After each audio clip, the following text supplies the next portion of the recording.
In 1954, a British woman named Jessie Roestenberg claimed to have seen a disc-shaped flying saucer hovering over her cottage near Staffordshire.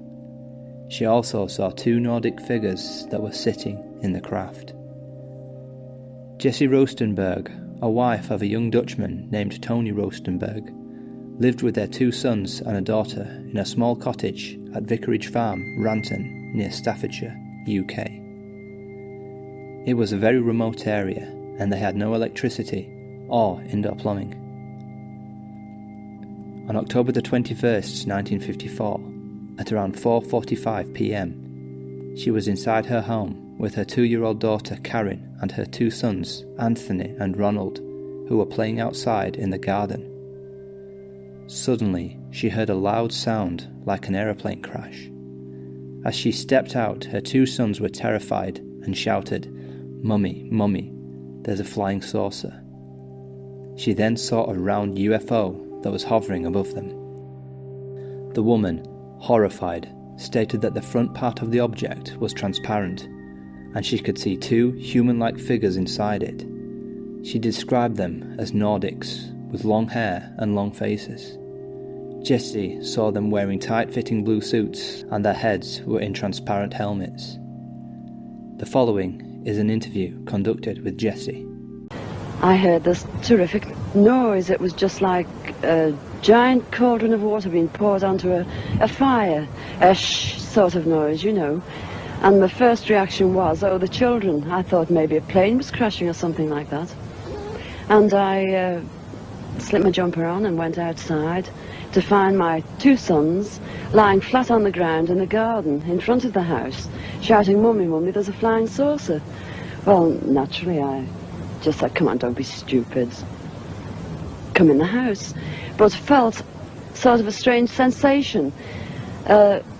Wended my way up the side of the house to where we had a pump where we used to get all our water from, and automatically looked up to see this, all I can describe, this huge Mexican hat.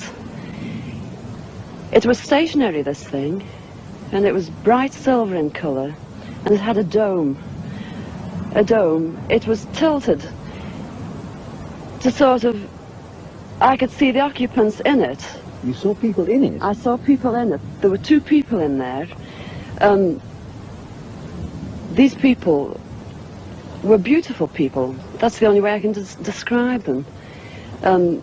They had long golden hair, like a page boy bob, just like the old kings. You used to see photographs of the old kings. And the colour of the hair was golden. Now, I was really... What were they dressed in? They had a sort of a polo neck jumper affair, like a ski top suit, in pale blue. Now, these people weren't sat behind, one behind the other. They were sat together, but this, whatever it was tilted so that I could see them and they could see me. Were you looking at them through windows, through portholes, or what? No, not portholes. It was just sort of like a cockpit, I suppose, that had this perspex or glass or whatever it was. They could see me anyway, and I could see them. And they had beautiful faces. I shall never forget their faces as long as I live. Interestingly, Tony Roestenberg, her husband, saw another strange craft on the following October the 24th, 1954, when he climbed the roof of his house while doing some repairs. He saw a high-speed cigar-shaped UFO hovering about a nearby field before suddenly disappearing into the clouds. Another incident happened on December the 15th, 1954, when Tony saw a bright ball flying very silently in the sky. The fireball was moving very slowly and at a low altitude. After some time, he heard the sound of an aeroplane coming from the east. As the aeroplane approached closer, the fireball flew away at an incredibly high speed, disappearing in no time. What's interesting with this case is that Jessie and her husband had no obvious benefit of making up this story, and swears everything she saw was genuine, even today at the age of 90 years old. The saucer was no longer there, but a few minutes later we saw it circle the house 3 times. before it shot upwards like a rocket against the blue of the darkness sky. Ah. Quite true. Yeah, thank you. Anyway, that's all for today. What do you think of this case? Let me know in the comments below. Thank you.